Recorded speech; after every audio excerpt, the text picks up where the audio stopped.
I was not 50 when I got baptized, but I was a Cradle Catholic, but I fell away for about 10 years. I was practically an atheist and explicitly an atheist for a lot of that. And I had kind of a weird way back into religion, which is that this worked on C.S. Lewis, but I haven't heard it work on other people. A friend of mine presented me the ontological argument for God, which is one that even St. Thomas Aquinas doesn't really like. And the short version of it is God is the maximally great being, and it's better to exist than not to exist. Therefore, God has to exist. That's pretty much it. You know, there's fancy ways to say it, but that's pretty much the argument. And the crazy part is I was 18, and it convinced me. And then I looked into more robust, and I think really irrefutable arguments for the existence of God, St. Thomas's 5 ways, and et cetera. And so then I came to the conclusion, as the First Vatican Council did, that the existence of God can be known with certainty by natural reason from the created world. Not everything about God can be known from reason. That's where revelation comes in. That's where faith comes in. But you can know that. And so I still thought, because I was raised in a liberal New York, and you know, if anyone even believed in God, they were considered weird like J.D. Vance, that I still believed that reason and faith were opposed. And actually, there are many people who call themselves religious who think that. But then I just decided I might crack open a book one day. You know, I might read, I might, and so this is all even before I really start praying.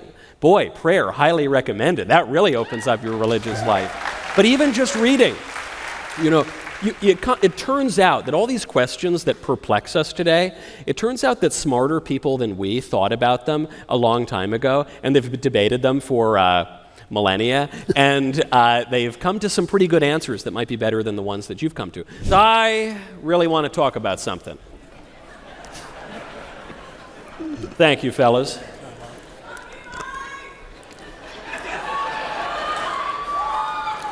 We would not be here tonight without our good friends over at Good Ranchers. I said, we would not be here tonight without our friends over at Good Ranchers. Good Ranchers, 100% American meat. Not only are they helping us to bring this live event to you, but I, myself, am only able to stand on this stage because I am fueled by their delicious cuts of 100% American meat that they deliver right to your door. We conservatives, we often talk about supporting American business and American values, but Good Ranchers is actually doing it. While the left wants us eating bugs and fake meat, while they lecture us about climate change from their private jets, let's you and I enjoy real, delicious 100% American meat from Good Ranchers instead.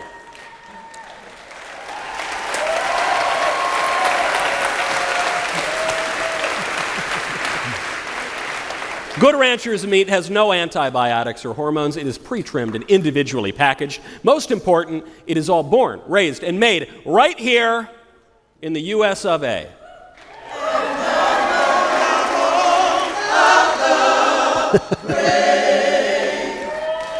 Good Ranchers is such a big partner of what we do here. I am excited to announce that you can now shop custom Daily Wire boxes of goodranchers.com/dailywire. goodranchers.com/dailywire. Thank you, sir. Thank you. That's right. My friend Brett Cooper and I have crafted custom Good Ranchers boxes filled with our favorite cuts. The Daily Wire host with the most sales in the first month will be given the Golden Rancher Trophy. Now, I'm going to give out this box right now to one lucky person in the audience. And I'm peering around, only the first row, because I'm not allowed to get off the stage. You, sir, you get the box. I can't. There you are. There's a coupon in there. We're not allowed to have the meat in the box. It would go bad. Go to goodranchers.com/dailywire to get your Daily Wire box today. You can try it once, or you can subscribe. With code BACKSTAGE, save $25 on every box. Plus, subscribers get their pick of free protein for a year, so every box comes with more delicious meat. That is free salmon, Free, bacon, free, chicken breasts or ground beef. for a year. Plus, a bonus, $25 off with code BACKSTAGE. Go to goodranchers.com/dailywire. Remember to use code BACKSTAGE for $25 off your order. Good Ranchers.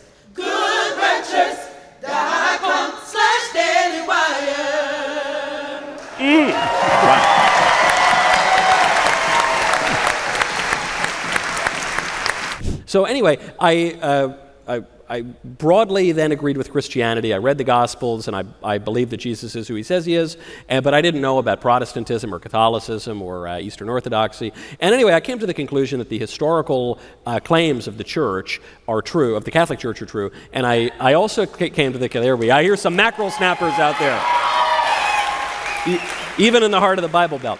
And so I came to that conclusion, and I came to the conclusion ecclesiologically that the claims about authority that are made by the Catholic Church are true. So that authority has to rest in an incarnational, real institution with real men. And this is the part that actually comes back to politics, because I know there are a lot of people who say you can't legislate morality and you got to get religion out of politics or whatever. I'm not one of those people. I suspect many of you are not those people.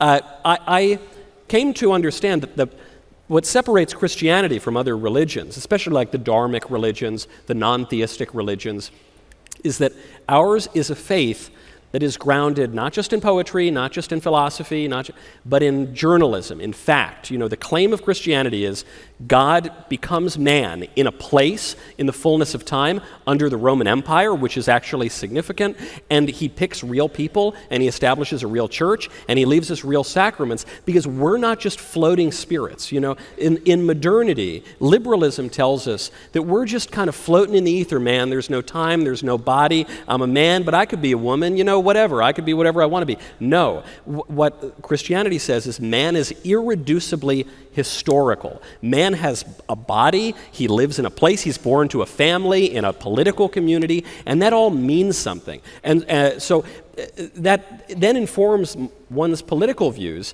because it means that, you know, this is the moment that we're chosen for. This is the country we were meant to be born in. We have real bonds of kinship to people that points to something beyond the world. We have a dual nature, a corruptible flesh and an incorruptible soul. We have a mind that partakes of eternal and universal things, but we have a flesh that's contingent and dependent on all sorts of other things. And you can't separate those two.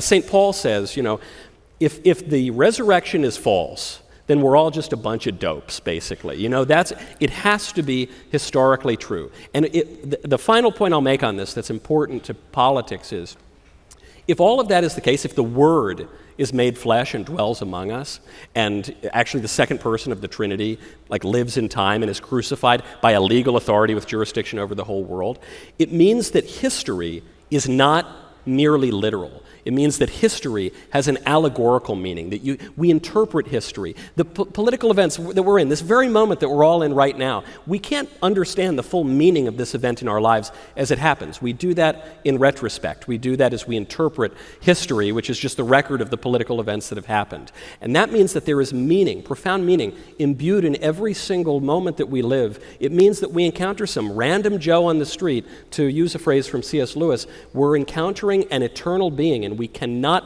possibly overstate the significance of that. That was a great clip. Now, hold up, ring the bell, subscribe to the Michael Knowles YouTube channel. We'll see you next time.